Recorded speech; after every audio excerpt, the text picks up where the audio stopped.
नमस्कार, आप देख रहे हैं जोहार झारखंड और मैं हूं आपके साथ सुकन्या सिंह। यूपी में आजम खान की भैंस चोरी का मामला आज भी आपको याद होगा कि किस तरह पूरा प्रशासनिक महकमा उस भैंस की खोज में जुट गया था। धनबाद में भी एक ऐसा मामला सामने आया है, बस यहां किरदार बदल गए हैं।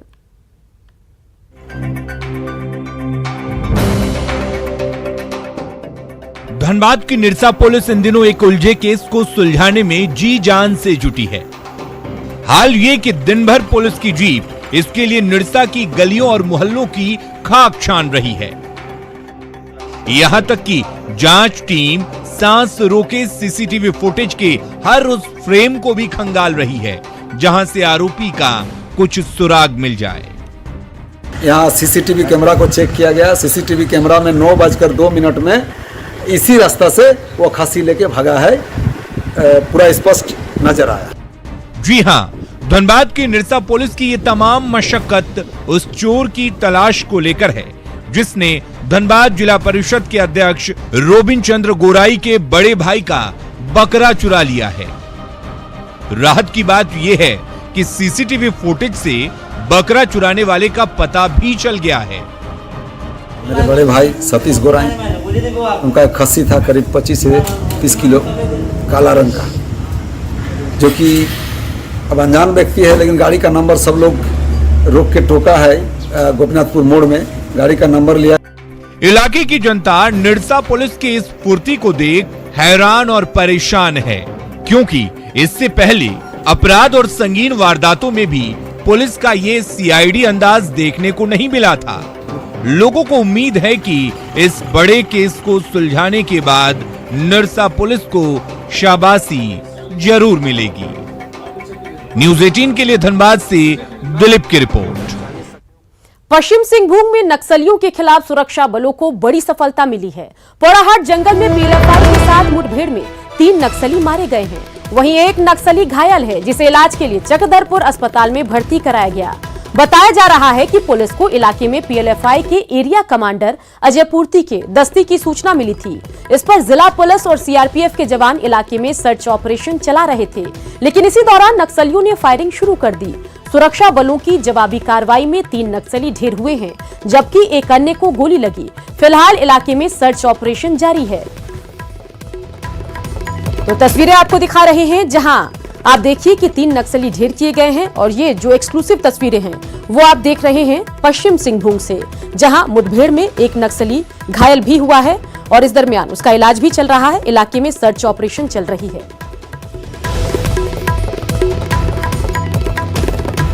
तो अहम खबर आपको बता रहे हैं, जहां बता दें कि आज सुबह ही ये खबर आई कि पश्चिम सिंहभूम में नक्सलियों के खिलाफ सुरक्षा बलों को सफलता मिली। पोड़ाहाट जंगल में पीएलएफआई के साथ मुठभेड़ में 3 नक्सली मारे गए, साथ ही एक नक्सली घायल हुआ जिसका इलाज चल रहा है। चकदरपुर अस्पताल में उसका इलाज चल रहा है। और साथ ही बताया जा रहा है कि पुलिस को इलाके में पीएलएफआई के एरिया कमांडर अजय पूर्ति के दस्ते की सूचना मिली थी, और इसी पर जिला पुलिस और सीआरपीएफ के जवान इलाके में सर्च ऑपरेशन चला रहे थे, लेकिन इसी दौरान नक्सलियों ने फायरिंग शुरू कर दी। सुरक्षा बलों की जवाबी कार्रवाई में 3 नक्सली ढेर हुए, एक जख्मी है जिसका इलाज चल रहा है, और इलाके में पुलिस का सर्च ऑपरेशन भी चल रहा है। तो तस्वीरों में जिसे आप देख रहे हैं वो जख्मी नक्सली है जिसका इलाज चल रहा है। वहीं दूसरी तस्वीर देखिए जहां पुलिस का सर्च ऑपरेशन चल रहा है। आपने मजदूरों को पैदल ट्रक से लटकते हुए या फिर बस ट्रेन से घर जाते हुए देखा होगा, लेकिन पहली बार मजदूरों की घर वापसी फ्लाइट से हुई है। मुंबई से 174 मजदूरों का जत्था रांची पहुंचा। ये सभी मजदूर फ्लाइट में पहली बार बैठे थे।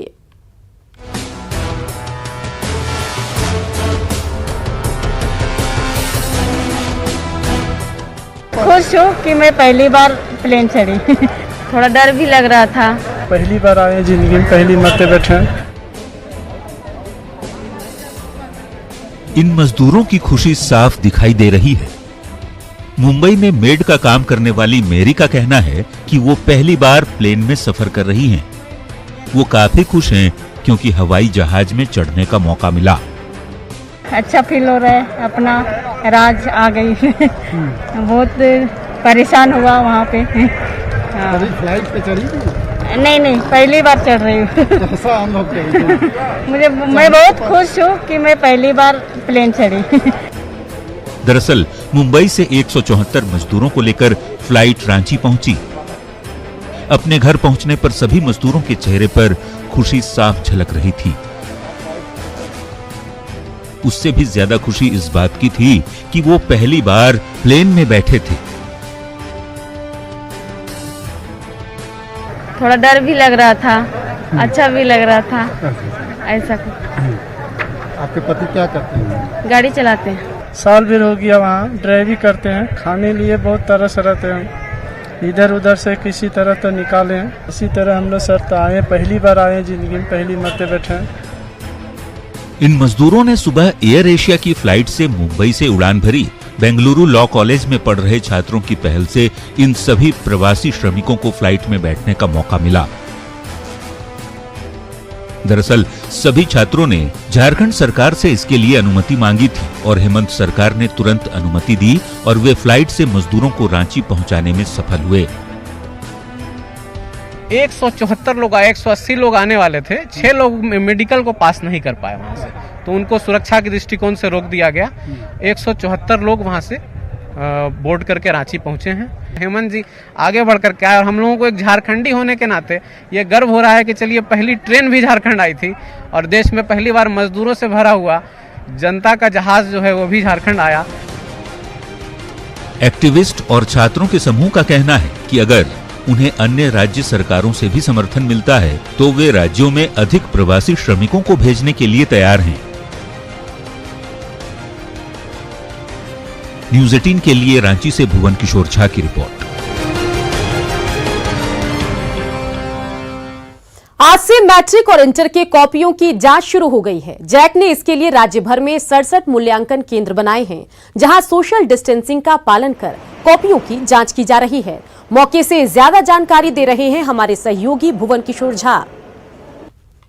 आज से राज्य भर में मैट्रिक और इंटर की कॉपियों की जांच शुरू हुई है। आप देख सकते हैं कि ये राजधानी रांची का जिला स्कूल है, जहां पे मूल्यांकन का कार्य सुबह 9 बजे से शुरू हुआ है और शाम 5 बजे तक यहाँ पर मूल्यांकन का कार्य चलेगा। राज्य भर में 67 मूल्यांकन केंद्र ऐसे बनाए गए हैं जहाँ पे मैट्रिक और इंटर की कॉपियों की जांच होगी और करीब 6.5 लाख स्टूडेंट की ये जो कॉपियाँ हैं, करीब 32 लाख कॉपियों की जांच आने वाले दिनों में होती रहेगी और उसके बाद रिजल्ट का प्रकाशन होगा।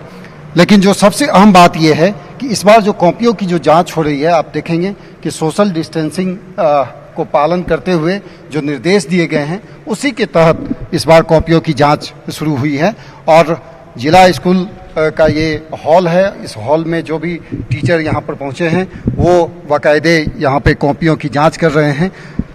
हम यहाँ के जो प्रिंसिपल हैं उनसे जानते हैं कि जो किस तरह की व्यवस्था इस बार की गई। जैक के निर्देशानुसार हम लोग कोरोना से के बीमारी के कारण यहाँ पर सोशल डिस्टेंसेस मेंटेन करने के लिए दिया गया है। पहली बार सैनिटाइजर सबको दिया गया है, ग्लव्स दिया गया है, मास्क दिया गया है और सारे रूम में सोशल डिस्टेंसेस का पालन किया गया है। इस तरह से तैयारियां यहाँ पर मुकम्मल हो चुकी हैं और जो मूल्यांकन का कार्य है वो आज से प्रारंभ हुआ है। तो उम्मीद की जा सकती है कि आने वाले समय में यानी कि 15 से 20 दिनों में पूरी जो कॉपियों की जो जांच है वो पूरा हो जाएगा और उसके बाद 10-15 दिनों तक टैबलेशन का काम जैसे ही होगा तो उसके बाद जुलाई के प्रथम सप्ताह में मैट्रिक और इंटर के रिजल्ट भी प्रकाशित हो जाएंगे। कैमरा पर्सन मनोज के साथ भुवन किशोर झा, न्यूज़ 18 रांची। कोरोना बंदी के चलते स्कूल बंद है। ऐसे में निजी स्कूल में फी को लेकर शिक्षा विभाग और स्कूल प्रबंधन आमने सामने आ गए हैं। कोरोना बंदी के दौरान राज्य के सभी प्राइवेट स्कूल बंद हैं। ऐसे में इस बंदी के दौरान प्राइवेट स्कूल फी लें या नहीं लें, इसको लेकर सरकार और प्राइवेट स्कूल प्रबंधन समिति में ठन गई है। शिक्षा विभाग का कहना है कि जब स्कूल बंद है तो अभिभावकों को राहत मिलना चाहिए, स्कूल फी नहीं लेना चाहिए इस दौरान। जबकि प्रबंधन समिति का कहना है कि भले ही स्कूल बंद हैं लेकिन ऑनलाइन बच्चों को पढ़ाया जा रहा है, साथ साथ शिक्षक एवं जो स्कूल के कर्मचारी हैं उनके वेतन दिए जा रहे हैं। ऐसे में फी माफ करना संभव नहीं है। अब देखना होगा कि इस मुद्दे पे आगे सरकार क्या फैसला लेती है। कैमरामैन केटी के साथ उपेंद्र, न्यूज़ 18 रांची। झारखंड की सरकार विकास का दावा करती है, लेकिन दुमका के जरमुंडी से जो तस्वीर सामने आई है वो सरकार पर सवाल खड़े करती है। ये तस्वीर 27 मई की है, जहां गांव में सड़क नहीं होने की वजह से प्रसव पीड़ा से तड़पती महिला को खाट के सहारे मुख्य सड़क तक लाया गया। इस गांव में सड़क की मांग के लिए ग्रामीण कई बार गुहार लगा चुके हैं, लेकिन किसी ने कोई सुनवाई नहीं की।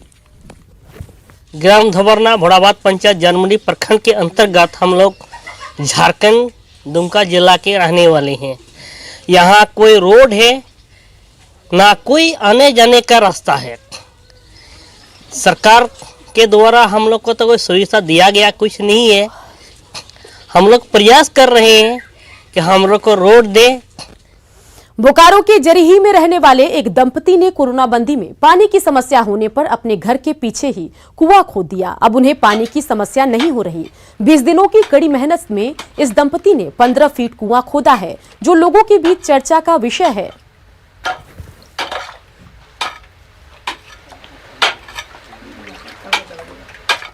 पानी पीने में बहुत दिक्कत होता था। मुखिया तो बोले थे चापाकल तो नहीं हुआ, लेकिन है सो हम लोग अपने में घर में सुलझा के बोले कि हम लोग कुआं अपने से कोड़ेंगे। तो सब कोई सूझ बूझ के और अपने से मतलब कुआं कोड़ने का स्टार्ट किए और 10 दिन में हम लोग पानी निकाल दिए। पानी पीने का सुविधा नहीं था हम लोग को। चापाकल के लिए एक बार बोले तो बोला अभी फंड में नहीं है चापाकल। मुखिया को बुलाएगा तो बोले देंगे।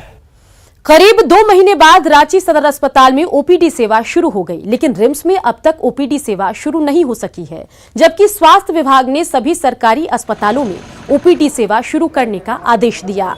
इसे लेकर रिम्स निदेशक मैनपावर की कमी को वजह बता रहे हैं। उनका कहना है कि रिम्स में कोविड सेंटर के अलावा कई विभाग काम कर रहे हैं, ऐसे में ओपीडी सेवा शुरू करने में मुश्किल आ रही है। हालांकि उन्होंने 1 जून से ओपीडी सेवा शुरू करने की बात कही है। प्लास्टिक जरूर लगा हुआ है, वो हम लोगों ने सावधानी के लिए लगाया जरूर, लेकिन प्लास्टिक में भी आप एक देखेंगे कि प्लास्टिक में भी एक जगह बना हुआ है, कटा हुआ है, जिससे आवश्यकता पड़ने पर उसे जरूर आला लगा के देखा जाए। मतलब कि पूरी ढंग से जांच किया जा रहा है। जांच में किसी प्रकार की कोताही नहीं बरती जा रही है। राहत वाली बात है, जन सामान्य के लिए तो बहुत ही बड़ी राहत वाली बात है। हम लोगों को भी अच्छा लग रहा है कि हम लोगों को यह मौका मिल रहा है कि जैसे पुराने ढंग से हम लोग जन सामान्य की सेवा कर रहे थे, फिर उसी ढंग से करते आएंगे। हम कोविड केयर सेंटर भी चला रहे हैं, आइसोलेशन वार्ड भी चला रहे हैं, स्क्रीनिंग सेंटर भी चला रहे हैं, और उसमें एक फिक्स नंबर ऑफ स्टाफ को देना ही है। अभी हमने बात जो की है सभी हेड से कि इतने दिन बाद अगर खुलेगा, तो ऐसे ही हमारे पास संख्या कम थी, उसमें से कोविड के कारण अगर हम उतने स्टाफ को माइनस कर देंगे तो मेंटेन करना बहुत मुश्किल होगा। दुनिया भर में कोरोना की दवा और वैक्सीन को लेकर लगातार रिसर्च चल रहा है। ऐसे में रिम्स के एनेस्थीसिया विभाग के एक चिकित्सक ने भी ईथर से इलाज की अनुमति मांगी है, लेकिन बड़ी बात यह है कि ईथर का इस्तेमाल दुनिया भर में बंद हो चुका है। मेडिकल साइंस और व्यवहार में ईथर का इस्तेमाल भले ही दुनिया में बंद हो चुका हो, लेकिन सैनिटाइजर के तौर पर अल्कोहल के इस्तेमाल ने ईथर को लेकर भी संभावना पैदा कर दी है। रिम्स के एनेस्थीसिया विभाग के डॉक्टर मानते हैं कि ईथर से कोरोना वायरस का मुकम्मल इलाज हो सकता है, लिहाजा उन्होंने इलाज को लेकर आईसीएमआर से अनुमति भी मांगी है। जिस तरह से अल्कोहल कोरोना को आउटर लिपिड लेयर को डिस्ट्रॉय कर सकता है, ईथर भी वही काम करेगा। अब है कि अल्कोहल को हम लोग इनहेल तो नहीं कर सकते हैं, बेसिकली ये रेस्पिरेटरी सिस्टम का डिजीज है, हाँ।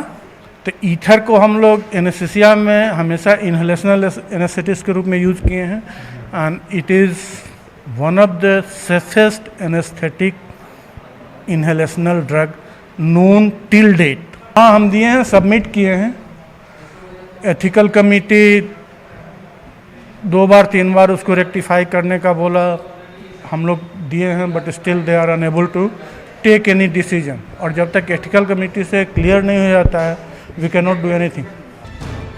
29 अप्रैल को पहली बार एनेस्थीसिया विभाग के डॉक्टर ने ब्रिटिश मेडिकल जर्नल में छपी रिपोर्ट के बाद रिम्स में भर्ती कोरोना मरीजों का ईथर से इलाज की अनुमति मांगी, जिसे रिम्स के एथिकल कमेटी ने खारिज कर दिया। इसके बाद डॉक्टर प्रवीण ने ICMR से इस संबंध में अनुमति मांगी, तो वहां से पहले रिम्स के एथिकल कमेटी से NOC के लिए कहा गया। उधर रिम्स के निदेशक की माने तो डॉक्टर प्रवीण को पहले ईथर को लेकर पायलट प्रोजेक्ट के लिए अनुमति मांगनी चाहिए थी।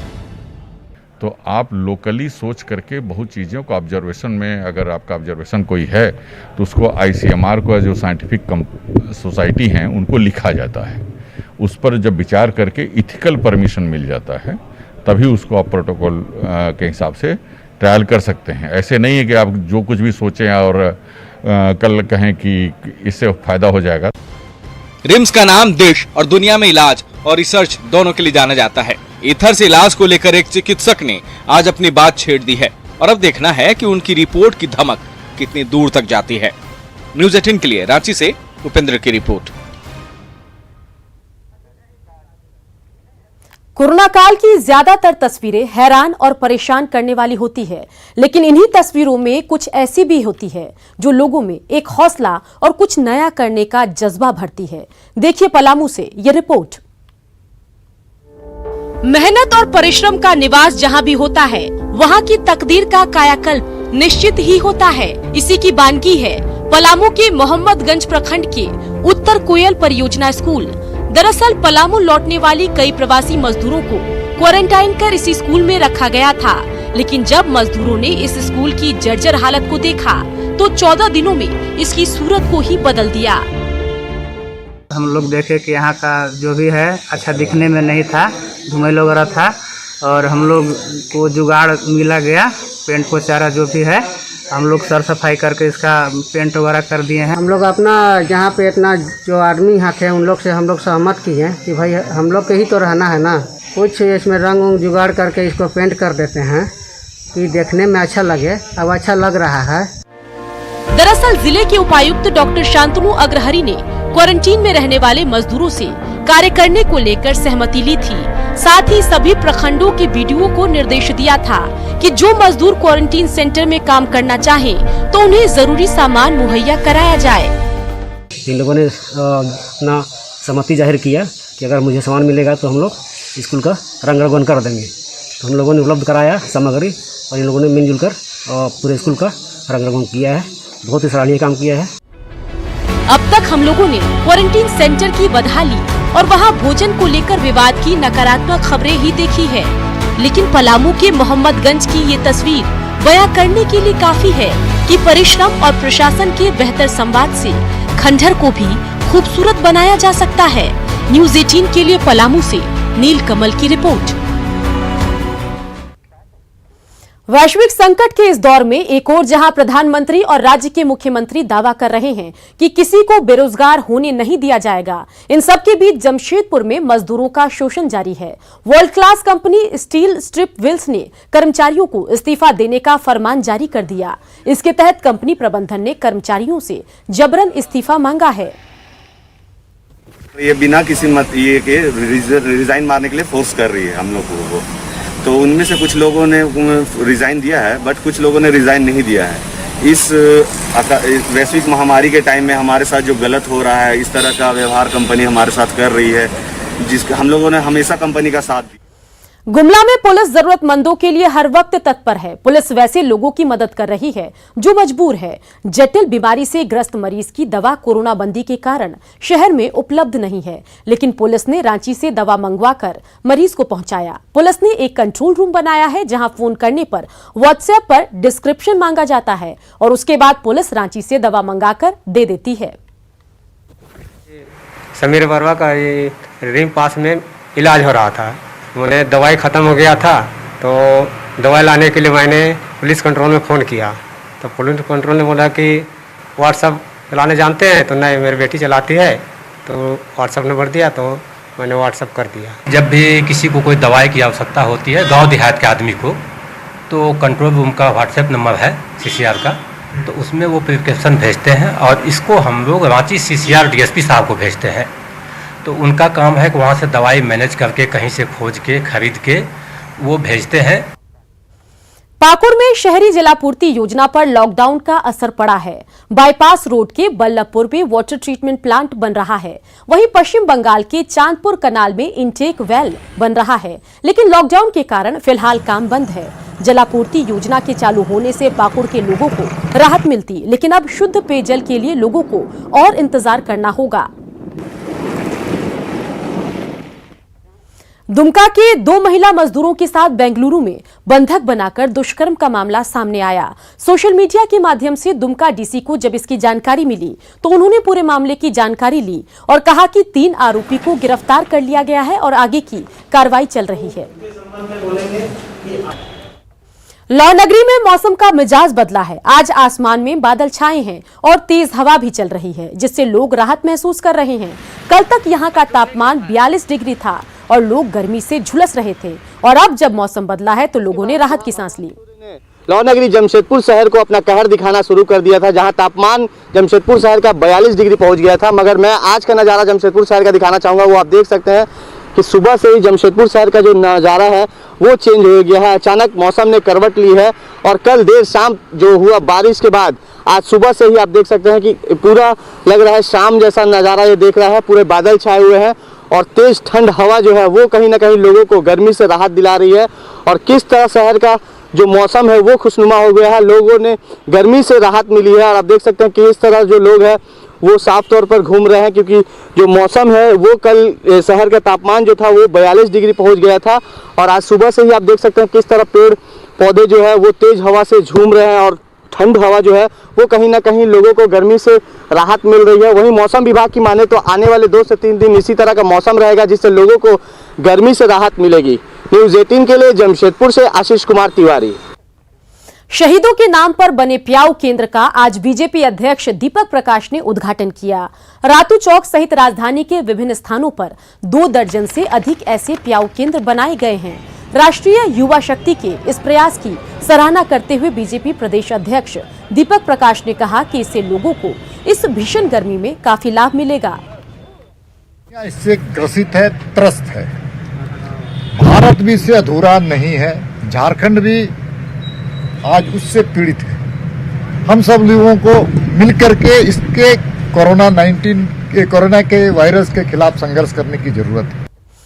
बोकारो से राहत वाली खबर है, क्योंकि वहां अस्पताल में भर्ती 5 कोरोना पॉजिटिव मरीज ठीक हो चुके हैं और अस्पताल से उन्हें छुट्टी मिल गई। स्वस्थ होने वाले 4 सीआईएसएफ के जवान हैं। जब ये मरीज स्वस्थ होकर घर जाने लगे तो अस्पताल कर्मियों ने ताली बजाकर उनका अभिनंदन किया। बहुत ही खुशी का क्षण है कि जो 5 मरीज, जिसमें 4 सीआईएसएफ के जवान थे और एक जो प्रवासी मजदूर थे, उनको छुट्टी देने का टाइम आ गया है और हॉस्पिटल से वो भले चंगे डिस्चार्ज होने वाले हैं। करीब 60 दिनों से कोरोना की वजह से कंटेनमेंट जोन बने हिंदपीढ़ी के लोगों को थोड़ी राहत मिली है। हिंदपीढ़ी के कुछ इलाकों को कंटेनमेंट जोन से हटा दिया गया। अभी वैसे इलाके खुले हैं जहां पिछले 28 दिनों से कोई मामला सामने नहीं आया। लगातार चलता रहेगा खबरों का सफर, देखते रहिए।